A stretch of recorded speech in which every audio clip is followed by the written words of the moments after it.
All right. Sometimes I do ask myself, well, what type of country is this?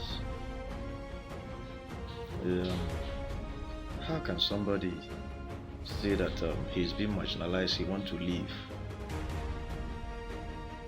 You jail him. Anybody that talk about Biafra is being jailed. But people come out and say that they're going to drive the Igbos out of Lagos and everybody's watching them.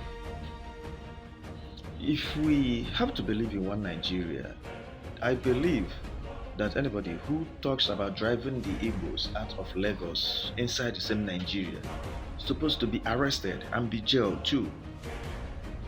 We shouldn't make this government of 18 to be looking biased, as if some people are more Nigerian than the other. We are all Nigerians. We are one Nigerian. So anybody who talks about Biafra, if that person should be arrested, then anybody that talks about driving the Igbos out of Lagos, that person must be arrested too.